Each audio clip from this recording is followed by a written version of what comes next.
Okay, hello everyone. Hello. Hello, good evening. I have spoken before this crowd too many times. I might get points elevated just because I've spoken so many times. Okay. I have one question for y'all. And that is for all y'all. That's right, for all y'all. I have a question for all y'all. And that question is, what question are you hoping I'm going to answer tonight? I'm going to pick just one person at every table. I sat in that table. I already did an interview there. Go for it. One question, not Jeff. Someone. Okay. Pick who's going to ask that question. I know. Okay, we have it right there. What's the question? How do you find? How do I find? Okay. What's the question? No question? What's it? My dad wants to do about Pretoria, you know. About Pretoria. Yeah. Okay, I was a rabbi. I got trained in Pretoria. That's a truth. You guys have a question that I can answer tonight? Got it. Have I ever been shot at? Okay. Whoa. I was gonna say, are there really enough Jews in Olive Georgia to make it worthwhile? There are enough Jews in North Georgia to make it Are worthwhile. Jews? Okay. Someone here? One person here? Hold on, right here. Anyone? Chaim, No. what's your biggest challenge? Biggest challenge. I got you. Okay. That one, I managed to predict. Some of the others, unfortunately, I didn't. I'm going to have to make up the answers now. Eric. How well did that Lake of Tony program run? Okay, so I'm Chaim Markovitz. I have been a Chabad rabbi here in the state of Georgia for 6 years. I moved here 6 years ago, the end of COVID 2020, and immediately we started visiting people, and throughout the pictures, you will end up seeing me in some mosques. And being here, the rabbi in rural Georgia, presents a lot of opportunities and challenges, and we'll get through them in a bit. There is a verse that guides everything I do. One pasuk in the Torah, one pasuk in the prophets that guides everything I do. And that verse is right up there. It's in the Hebrew. It says, "Va'atem tzeluktu echad echad b'nei Yisrael." And the translation is, "And you shall be gathered one by one, O children of Israel." And of course, this is a messianic prophecy. When Mashiach will come, God will make an effort to collect every Jew from every spot wherever they are. Now, we don't have to answer for God how we will know who they are. The Lubavitcher Rebbe charged us, me, us, each of you, us, every Jew, to find every Jew. And to give every Jew a chance, an opportunity, a feeling of connection. Brings to mind, this is off my notes, but Lord Sir Dr.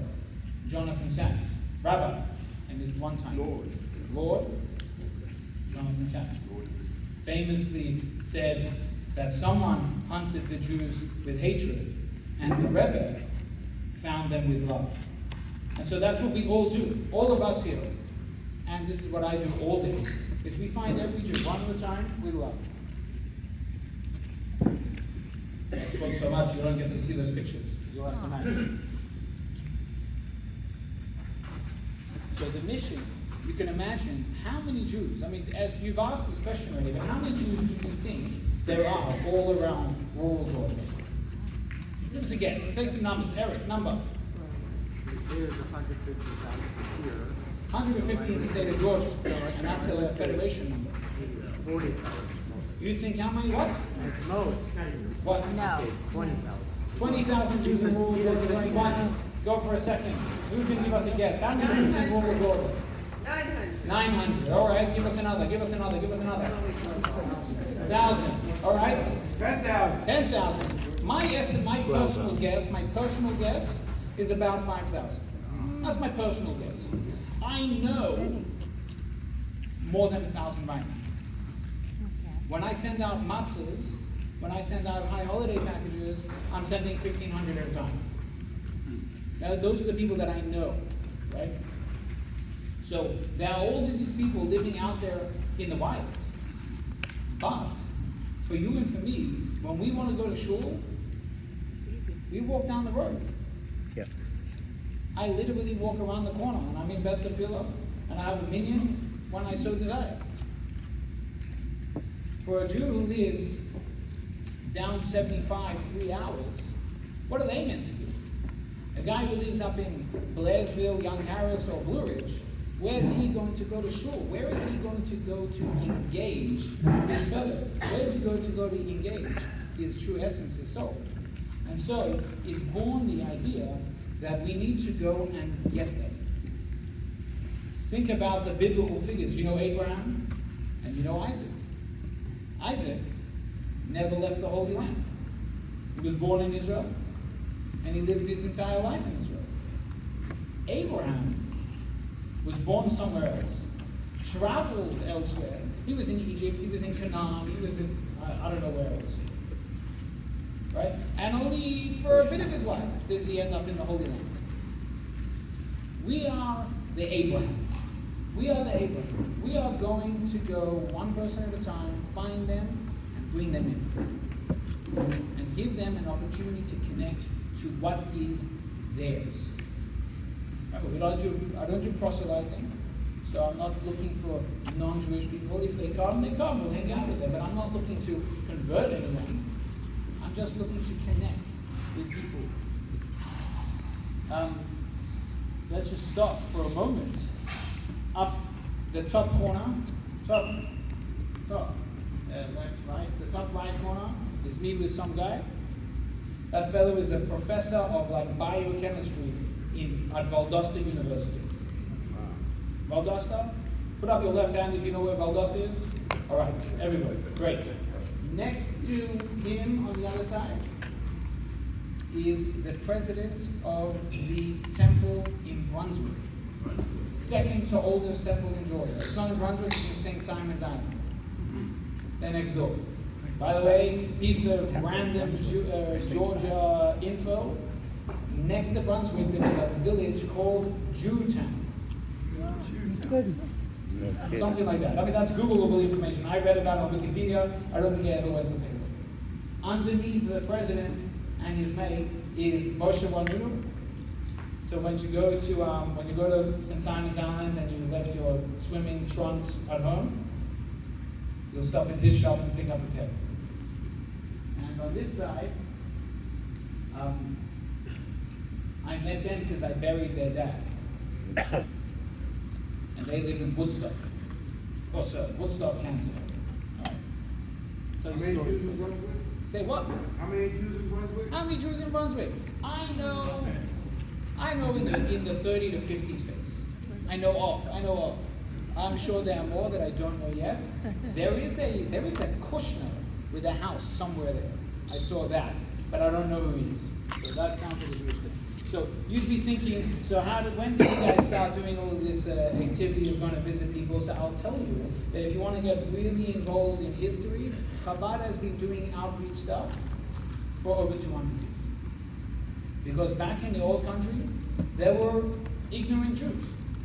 Jews that, at the age of 5 or 6 were already in the farm, or already serving, vodka at the inn, at the krechma, on the side of the road, and so they didn't get a Jewish education. And so Chabad rabbis would be sent by the Rebbe of that time to go and visit all these small towns and provide rabbinic services. And we have documented engagements for over 200 years of such moments. And certainly during Soviet time in Russia, the only presence of Judaism was being done by Chabad. But all of that is in the old country. In 1940, when the previous Rebbe comes to America, one of the first things he starts is called Merkaz Shlichus. Merkaz Shlichus simply means roving rabbis, touring rabbis. And they would go from town to town during their summer breaks out of yeshiva.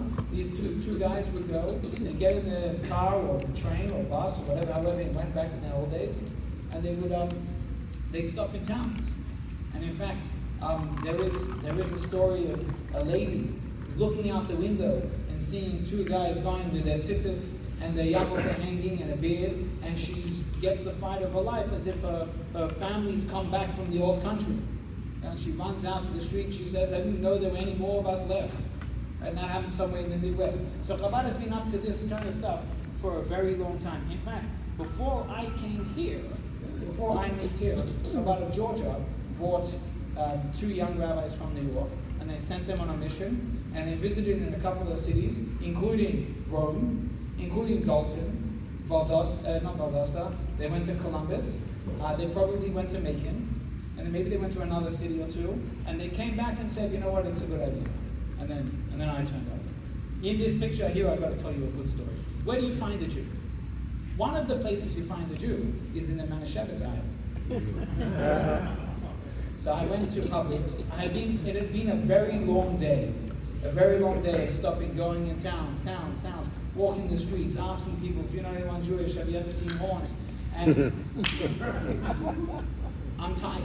It's already late in the afternoon, and I'm tired, and I'm exhausted, and I haven't met anyone. And I went to Publix. Okay, go to Publix. I went to look, they have a kosher aisle. I find a kosher aisle, hang around, a bit of loiter. See what you get. A lady walks past me and I say, excuse me, are you Jewish? She looks at me, Shrek horror. She is like, she says, how did you know? Like, I'm trained. This is what I do. Racial profiling. Anyway, that lady is the center lady in the top left corner. She was shopping for something, and so I said, hey, can I come over and visit you guys? And this is like on the spot. She says, first she calls her husband, she calls me back, she says yes. So I get in the car, we drove over, the young man over there on top of me is the son-in-law, the to-be son-in-law at the time, now he's married, of Rabbi Fisher in Augusta. But he's also my second cousin. Wow. So he came to Atlanta to spend time with me before he got married. And in the meanwhile, now he runs a Chabad somewhere in Miami for single parent families. That's what his niche is. Okay, that's the guy at the top. Here at the bottom,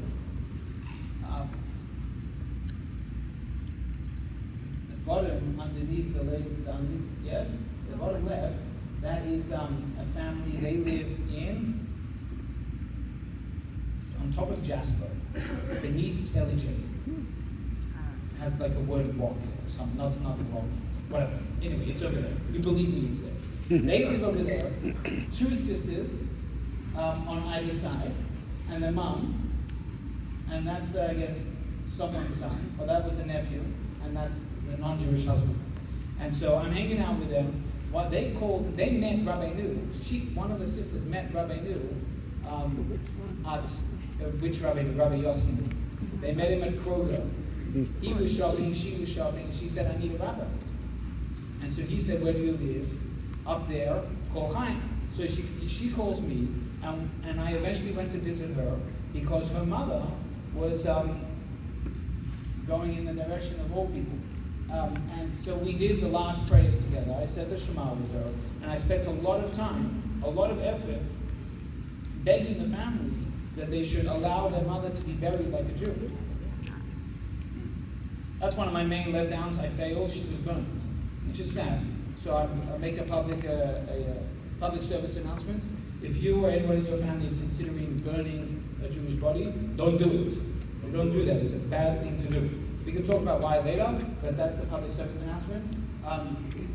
Here on moving one over is Phil Perlis. Do you know Phil Perlis? Phil Perlis is the descendant of the Perlis dynasty. He was the last standing Perlis in Tifton, and he just sold the big store to someone else, and I think he lives in Atlanta, or he comes to Atlanta regularly. Okay, so that brings me to the next comment, which is, why are people in rural Georgia? Now, I'm not American, but my sociological studies have told me that probably 80% of America is rural. Would you agree with such a radical statement? Yes. Yes, okay. Most of America is rural. And most of America's population is rural too. So why do people live nowhere? So I've come up with 4 reasons based on my experience. And The first one is that their families lived there.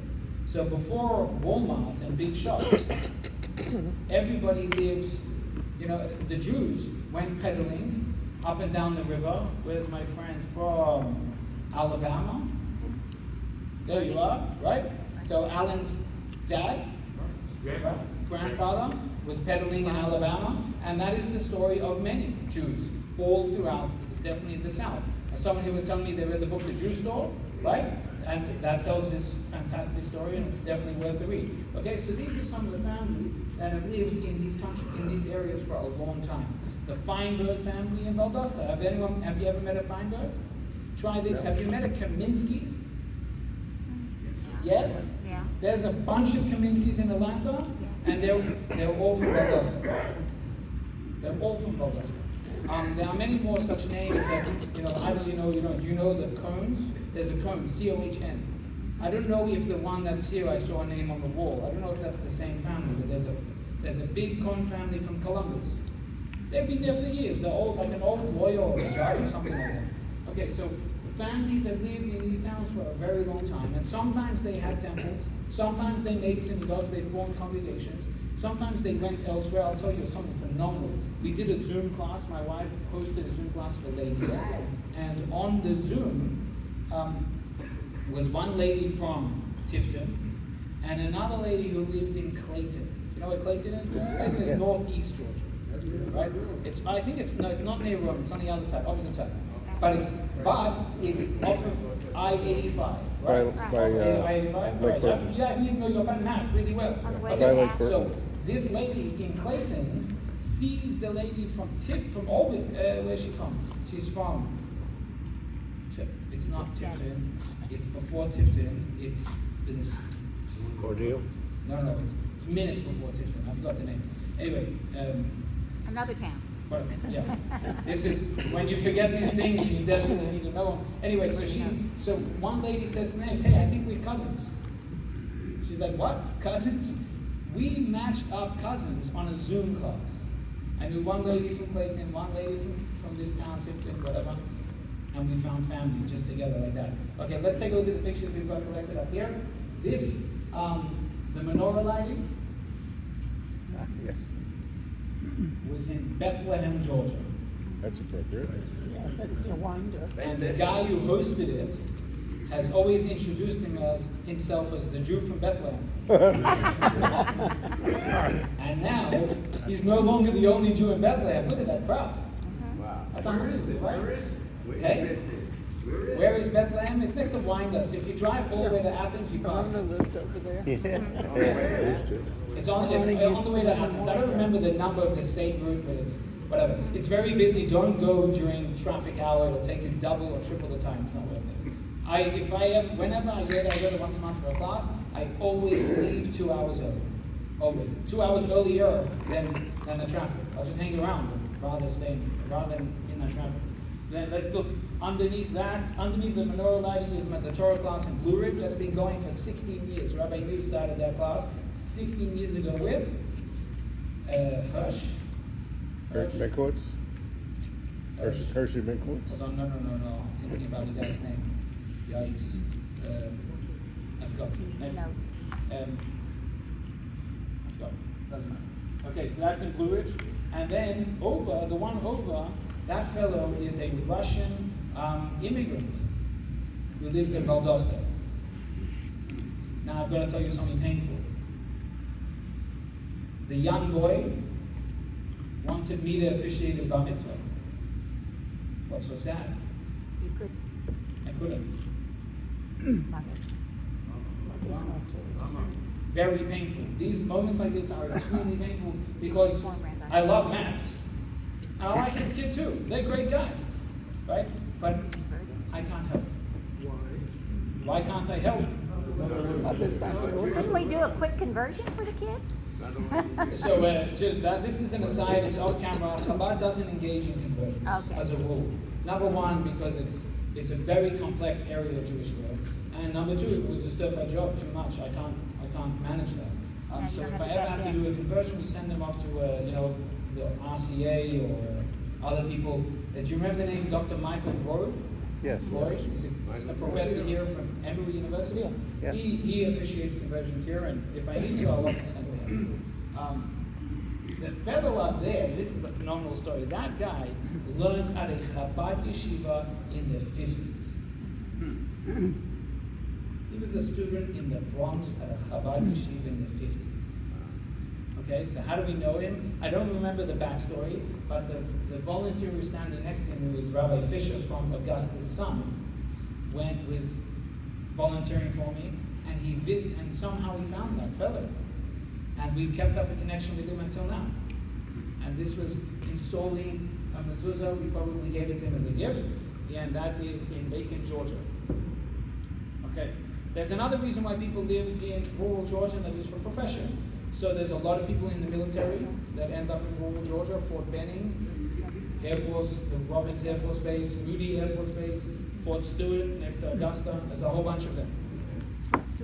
Next to Fort Stewart is next to Savannah. And okay, so that's happening. And of course there are doctors. Somewhere I'll show you a picture. There's a doctor for plastic surgery. What's that called? Plastic surgery. Okay, and he is in Macon. Okay, thank you. And then you have, like real estate people and space lawyers and stuff like that. Okay, so those are the people and why they live there. Take a look at this. Wow. I've got to tell you this story. Address 09. You see that? Address 09. The 09 Yes. up there. Yeah. Up there, yeah. So those two guys had come from Chabad headquarters on a tour of all of the prisons in southeast. So they had done North and South Carolina, they did Georgia, they did Alabama, they did Florida. So they spent 3 or 4 days in Georgia. But prisons are accessible in limited hours because typically, if you want to get an idealistic job, be a chaplain at a prison, especially state-funded prisons. It gets worse. So they have very limited hours that you can get in until the chaplain gets bored and leaves. And so they went to visit the prison in Alamo. Do you know where Alamo is? Anyone? If you take the side roads to Brunswick, you'll drive through Alamo. Okay. It's part of the general nowhere, Georgia. We're talking about like two traffic lights. So they stopped over there and they went to they visited one lady, and that lady said, "There's one more Jew in town, but I never say hi to him." Why doesn't she say hi? They're not related.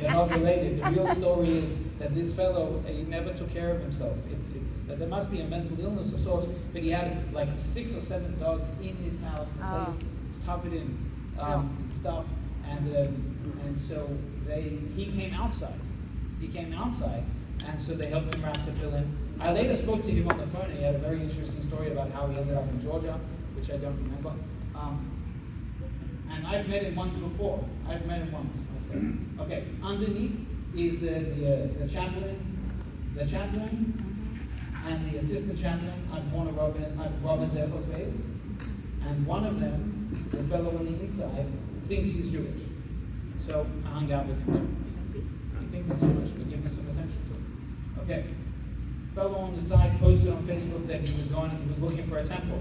So I hunted him down. I found his address and turned up at his house with a box of matzah so that for Pesach he should have something to eat. It's phenomenal. This guy basically only eats kosher because he grows all his own vegetables, which is kind of cute. You can watch him on Facebook. He's always posting what he ate. And the couple on top, they live in Blue Ridge somewhere. Okay, so there you go. You guys have the full experience right here. I'm telling you all the secrets. Now, there's another reason why someone might live in rural Georgia, and that's because they're on vacation. They're going for holidays, and they just fall in love and stuff. Right? So you know a lot of people that have a house in Blue Ridge, and LJ, and Young Harris, and blah, blah, blah. Those people, sometimes they choose to live there, and they get stuck. And there's also the kind who run away. Earlier, I had a picture of him. There's a fellow called Menashe. And this is one of my earlier stories. Menashe got introduced to me because he responded to an advertisement. calls me up and he says in Yiddish, "Was machst du, Rebbe?" I'm thinking what's going on over here? Guy has a 706 number, and I'm like, what? I was so confused. We met up and we wrapped tefillin together the day before Rosh Hashanah 6 or so years ago, and then I said, listen, it's about to be sunset. I need a daven mincha. He says to me, I want a daven mincha too. And so I only had one siddur, and I was on my cell phone. And so I read the whole mincha out loud, and he read it with me, because he couldn't even remember how to read Hebrew. This fellow grew up in a Hasidic yeshiva in Brooklyn. He joined the United States military. He got discharged, married 2 different non-Jewish women, has 2 different children, and that's Menashe. Okay, that's the doctor I told you about. On the other side is another doctor in Albany, in Tifton, sorry. The fellow in the Tallis is a doctor in Macon. He's retired. He's an oncologist, I think.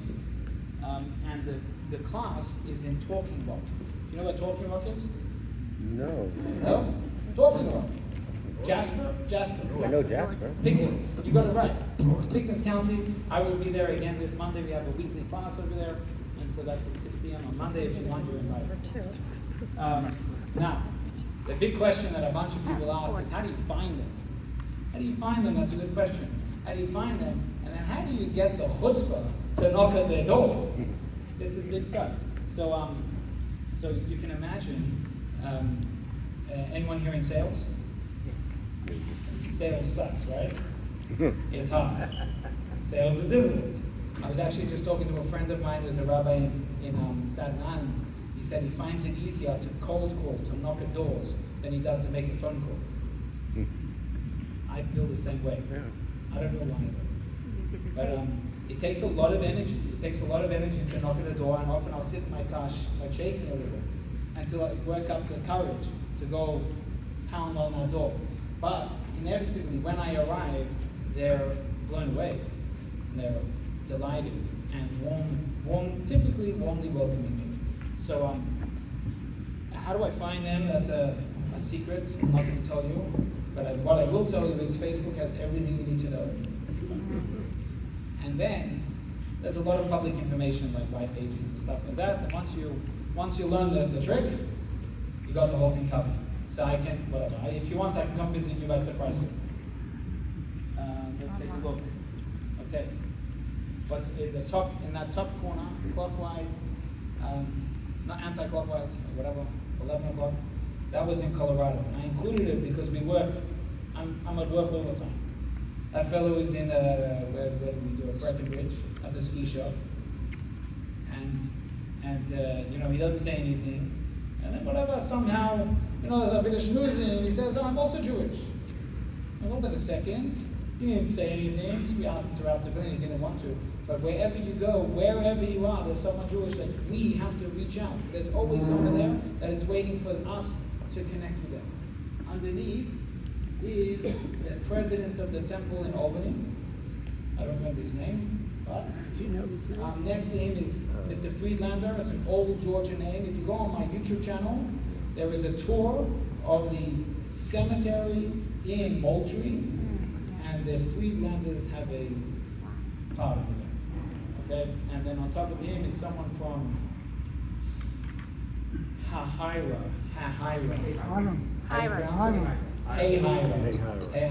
He's not from Hahira, he lives there, and he deals in cattle. And that was also a very interesting experience. So, what do I do when we get there? We basically chat, right? Because when a rabbi sits with you for an hour, it's intense. So I want to hear, what's your childhood like, what was Jewish life like for you. But then we're going to lead towards doing the mitzvah. Because a mitzvah translates as? Okay, whoever said commandment needs a fresh dose of Chabad brainwashing. Commandment's not the best translation. The best meaning of mitzvah is actually connection. Connection. Mitzvah equals connection. Why? Tziva is the yes? Connect to God. Okay, very good, very good. But linguistically, tziva is related to the Aramaic word tzavta, which means connection. Tzavta, chibur, connection. The mission of the point of doing a mitzvah is to connect. I don't do a mitzvah because it's fun. I do a mitzvah because Hashem wants me to. I do a mitzvah because I want a connection with Hashem. But a connection with eternal is eternal. And so even one mitzvah is something that lasts forever. So if I meet a guy just one time in my life, which has happened, and we can catch a mitzvah on that one occasion, that guy is forever actively connected. So we don't want to give that away. So every time I meet someone, we want to go for a mitzvah. What are the mitzvahs we do? We might wrap the tefillin, we might install a mezuzah, we might say a shema, a prayer, or we'll study some Torah. Often what I'll do, I'll take with me a chumash. You can do this at home. I take a chumash, like the one in shul, and I just open it up with them and we read the English. Just, 4 or 5 verses. I don't want to overwhelm them and read, the entire book. Read a couple verses. This story catches my mind every time because I turned up at a home in Clayton. It was on the outskirts of Clayton. It was like very rural, and there was no one there. But I knew there was a Jewish resident. No one was there. I just knew. So I left a note saying, "Hi, I'm Chaim Markovitz. I came to visit, blah blah blah," and I get an email later that day. She says, "Chabad finds us everywhere." They never took a visit, but they felt connected. Okay, take a look.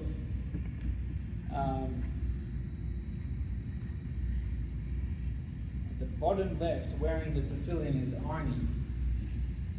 Arnie, I forgot even the town where he lives. There's a federal prison there in Jessup. You know what Jessup is? Anyone? Yes? Okay, look at your hand like this. Your hand like that is shaped like Georgia. Yeah, a bit of imagination, but you'll manage. Shaped like this. You have to look at the palm. Looking at your palm. Your palm is shaped like Georgia. Atlanta's over here. Somewhere in between those two fingers, right? Jessup is there. Just a little north of Brunswick. So I went to visit Ani because his rabbi in Long Island called me and said, "Hey, you need to meet this guy. He has already moved all of his factories to South Georgia." And so I was in Jessup to visit someone at the prison. And so I went to visit Ani. And Ani, lovely guy, loves to chat, super excited, very political, it's quite cool.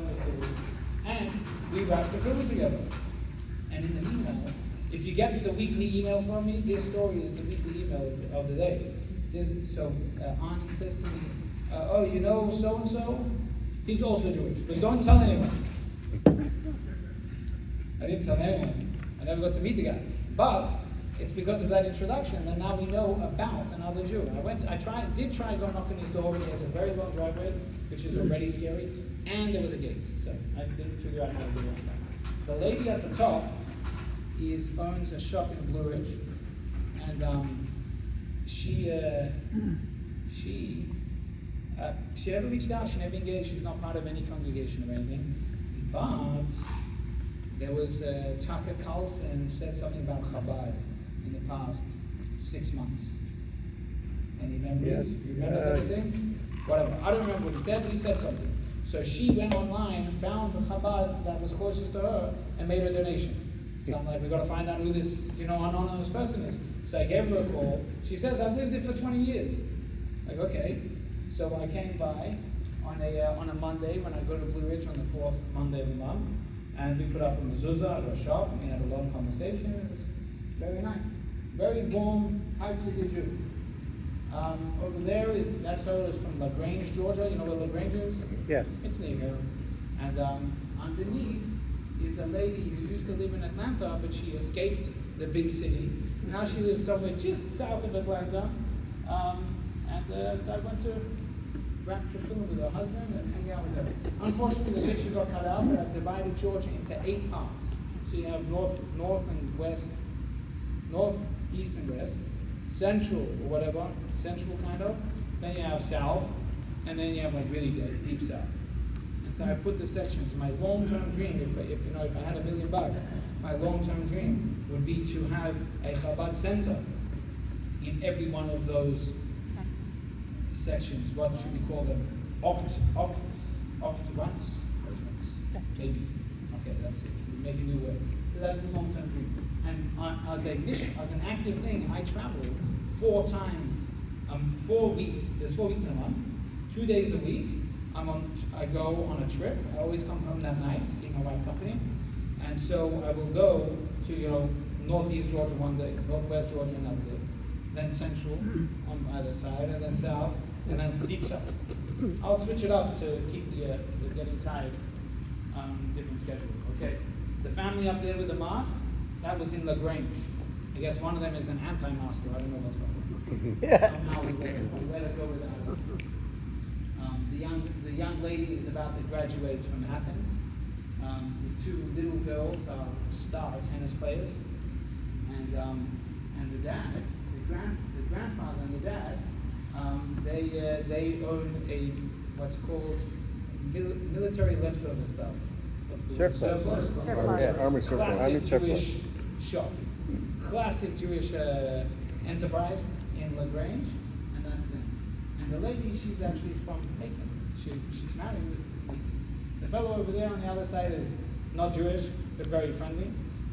He loves my friend Rabbi Hamburger a lot more than he likes me, but I go visit. Now this young man, he was studying in Valdosta, and he called me one day and he said, Rabbi, I need meat. I said, okay, I'll put it on the schedule. The next time I'm coming to Valdosta. We met at Walmart. He was looking for a computer. I happened to be a bit of a geek. I helped him buy the computer, and I helped him pick which one, and gave him something to keep him kosher for a while. And the fellow next to him is a Veterinarian? Navy. It's either Marine or Navy. Yeah. That's Marines. You can see what it is? Marine. Marine. There you go. Look at this. Thank you for your service.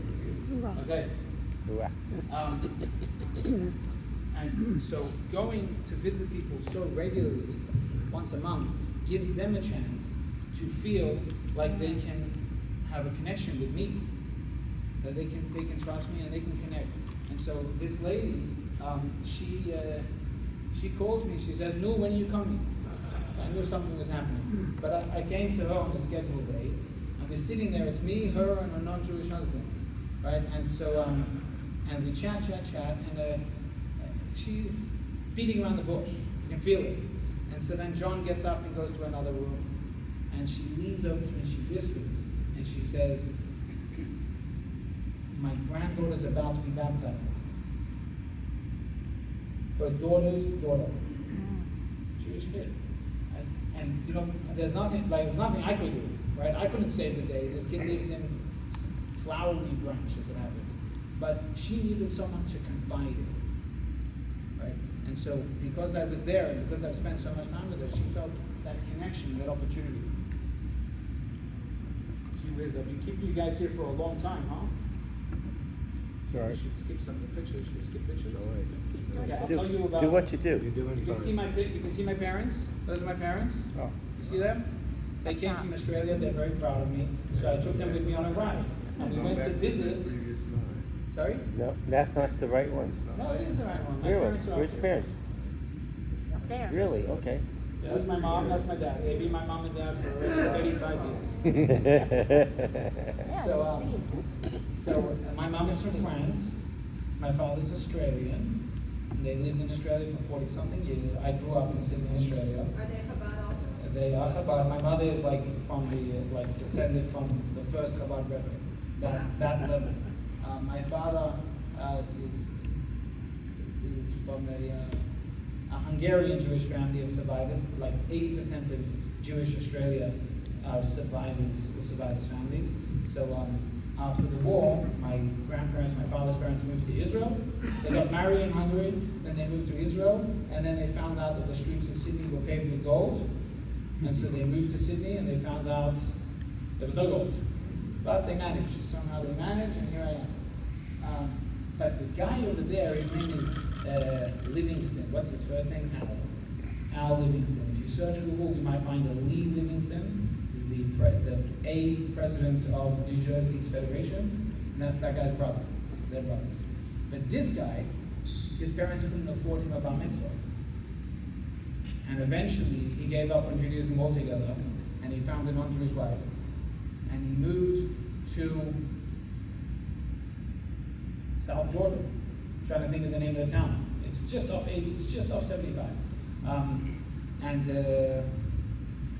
And so I met Al because we went to my colleague and I, Rabbi Hamburger and myself, we went to speak for a church group to give them some, I don't know, information or something. And it was a long drive, and there was like 5 people there or something. One of the people there was Al. And Al, so we start chatting, and Al tells me he's Jewish. Great. So but then I lost touch with him. I lost his number, I lost touch with him. Eventually I found him again, and I met him, I went to visit him, and he met me in Tifton. Arabia, is there a place? Arabia in South Georgia. It's just off the highway. Anyway, Arabi. Okay, all right. Somewhere near there. Anyway, he was in Vietnam, and everyone who survived Vietnam came out with orange. What's that called? Agent Orange Agent infection. Orange. And see, he was in his last weeks in that picture, but I had no idea. And that was the first time he wrapped a film. And then a couple weeks later, I visited him at the hospital, and I begged his wife to let him have a Jewish burial. And she absolutely refused. And today he's buried in Andersonville as a military Cemetery. Right. We were going to, this is phenomenal. Are you ready for something phenomenal? I was going to pay to have his body brought to Atlanta, to Dresslers, to get her to Howrah, and driven back in time for that funeral that would happen on the second day of Shavuot. I called Rabbi Lou. Do you guys know Rabbi Lou? So Rabbi Lou seems to be a pro at funerals. And so I called him up, and he said, on Shavuot, maybe it's only on the second day, I don't remember, you're allowed to break Shabbos, break the holiday, and drive to honor someone with a Jewish funeral. So he said, if I could get 10 people to go together to that cemetery, we would be allowed to drive on Shavuot. It's crazy stuff. In effect, we didn't do it because his wife didn't live. That's the simple story. So we never got to that. But that's Al, and his memory should be a blessing. I paid someone to say Kaddish for him, and that's what we do. Which person is that? The white beard. Al is up there. The blue shirt. Left. He has a Oh, it's USA your beard. parent. Oh, that guy. Yeah, that's Al. Underneath him is the professor from university. I think it's a double. And then on, you know already, and on top is Jeff. Jeff lives in Sweet Onions. What city? Medallion. There you go. Sweet Okay. So the mission is always, it's nice to go visit people one-on-one, but I'm hoping we can get a group, and then we make a class. And so I've got a whole bunch of classes going. Have I listed? Classes currently: Blue Ridge, Jasper, Canton, Lake Oconee, Young Harris, Cartersville, Carrollton. I think around Winder, I have a class there as well. And with God's help, we're going to have many, many more. Once a month. Each of those is once a month. So this coming Monday, I'll be in Canton and in Blue Ridge. Say what? Is it virtual Or I do everything in person. My colleague, Rabbi Hamburger, gives classes all the time virtually, and people sign up. He's starting a class, who gets my emails, in about a week. August 28th, I think, there's another 6 series class. Okay, let's read some pictures. The guy up the white-haired fellow up there is the president. He's not the president, he's the past president of Temple Israel in Valdosta. Underneath is a very old Jewish family. His name is Jody, and he lives in Thomasville. Thomasville or Cairo? South Georgia. It's right there at the bottom of the bottom of the thing. Next to him is a fellow from a Spanish country, I forget where, and he lives in Brunswick, and he needs a job if anybody wants to hire. And the lady on top is a professor at Berry. You know her? Very Yeah, I know her. Yep. and her name is Ann. We just know her as Ann. Ann Lewinson. Is Yeah. That's it. Okay. Professor of what? Sociology. What is she, a professor? Well, I don't know, anthropology, but she's very sociology. excited with Ethiopia, if I remember correctly. Yeah. It's an interest of her, and I think her husband is Ethiopian. Yes, too, he is. Right? And she has a Jewish child who is a student at, where is it, at Georgia Tech? Something like that. And that's how I met her, because the rabbi, Chabad Yeah. rabbi at Georgia Tech told me go visit his mom. Yeah. Okay, And so one in the I have to Air think Force. of how can I partner with Air Force I mean, the Academy. HOD. If I'm presenting at HOD, I have to make an ask. Now, of course, I could Really, ask for that's- cash. that's I'll do that too. And what I'm going to ask for is, I came up with this idea. I came up with this idea a long time ago, but it's still coming. It's still to be developed. The idea is, if you'd like, you can volunteer to get on the phone, like once a week, once a month, whatever, however often you'd like, and you chat with someone from rural Georgia. You can do men with men, you can do ladies with ladies. And I'll give you a Torah paper so that you have something, Torah to connect with. So I'm not expecting you to be to come up with your own Talmudic ideas. I'll give you one. And then as you guys discuss, you can talk, just don't talk politics, because that never ends well. Never ends well. Don't talk sports either, that probably also makes a mess. But you can talk about their history, their faith, I don't know. Okay? Yeah, there's lots that, normal people have a lot to talk about. If you don't have a lot to talk about, call me, I'll give you I'll give you some tips. Alright, and that's a thought that I've got. So if you would like to volunteer, text me. Or email me. If you don't have my number, it's gone. It's on the paper next. Okay, more pictures. Let's take a look. Who's here? Okay, so the guy with the menorah, you can't see his face, is Jody. It's the same guy from Thomasville.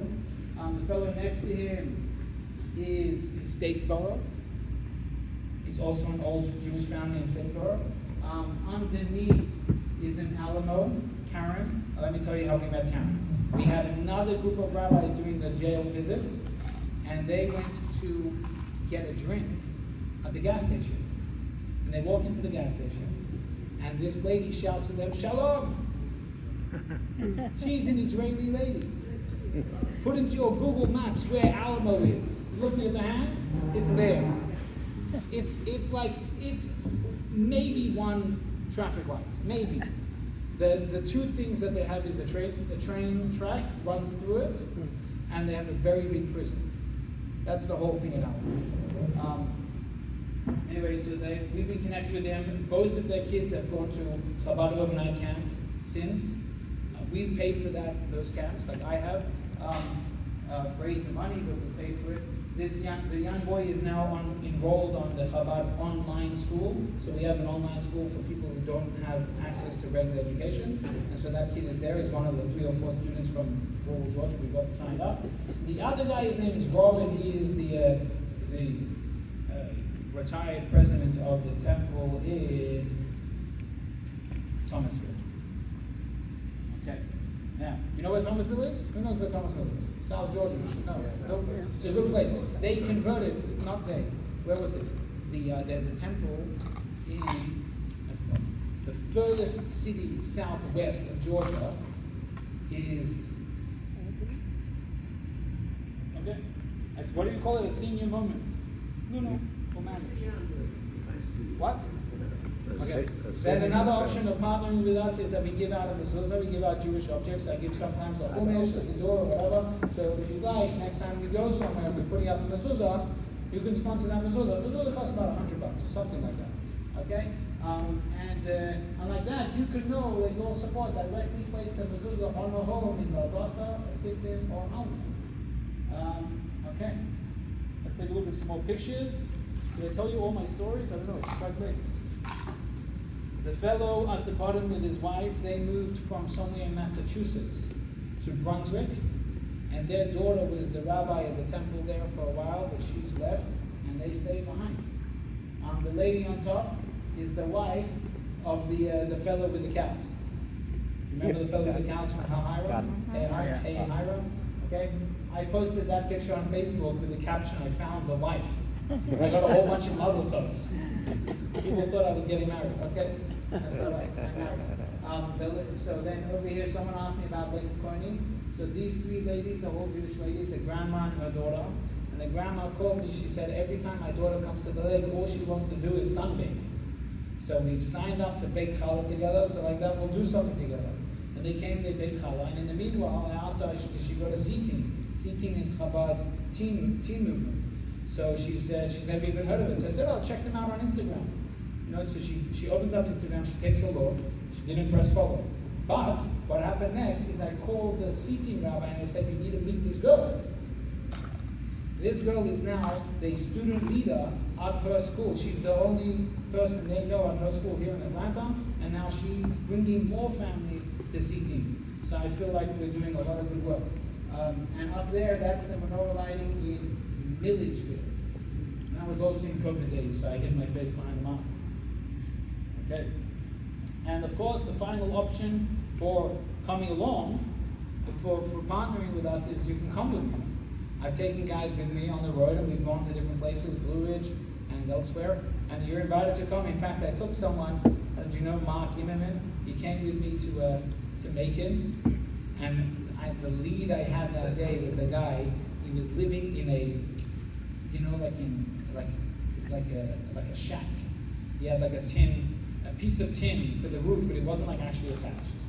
And then whatever it was quite an experience and a real culture shock for the guests who came with me. It was quite the job. All right, let's take a look what happens next. Some more pictures. So you see the fellow standing wrapping tefillin at sunset? He knows me from Facebook. See, he shouts at me as I'm about to walk into Whole Foods. He says, Rabbi! So I'm like, yeah, who are you? And he's a Russian guy who came to live in Atlanta, and he loves us. That's all I know right now. Take a look again next to it. You see the two rabbi faces on the other side? You see those two guys? Over here on the left side, on the right side? One of them is today a Chabad rabbi in Siberia, the guy with the gingy facial hair. Rabbi in Siberia. He trained here in Georgia with us. Wow. Yeah. He told me, I called him up once during Hanukkah, and he said the menorah lighting that he wants to do, it's so cold in Siberia, they can't even use the generator that's inside a van to power the music. It's that cold. That's crazy. I don't envy anything like that. All right. Take a look. The guy on top, his name is Carl Seidman. Unfortunately, he's gone, and he was buried in a Unitarian cemetery. But I paid for someone to say Kaddish for him too. And the fellow over there, he's at Lake Oconee, and I met him after the pop-up. Eric, you still here? Eric, no, there you are. Eric asked me. We did a 3-week pop-up at Lake Oconee this summer. So there's a lot of Atlanta people and residents who have their homes there. So we went there for 3 weeks. Unfortunately, we didn't get to go in the water. That's just the reality of that. But we hung out. And so he heard about it, but he heard too late. Okay, so here is the closing thoughts. Every Jew in rural Georgia is a spot waiting to be made light. We don't wait for them to walk through the doors. We bring the warmth of the Jewish community to them. And that is my mission every day when I'm going to visit someone, is to make sure that that person gets connected. And often, the only person who's going to remember them is me. Okay, so if you do want to come with us, if you want to come with me, if you want to make a donation, if you want to watch our Facebook, if you want to watch Instagram, if you want to remember what's to do next, take out your phone and take a picture of that.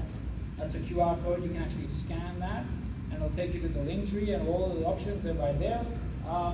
Otherwise, you can email me, rabbi@chabad.com. You can ask me for one of my endless supply of business cards, which we've always got, or you can call me, text me.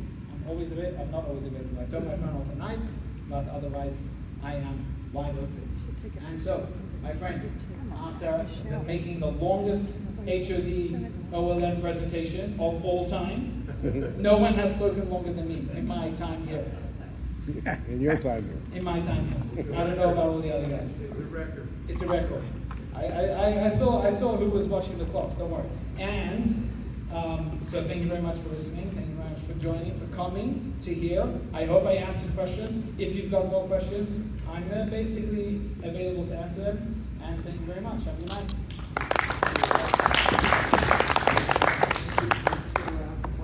I'm here.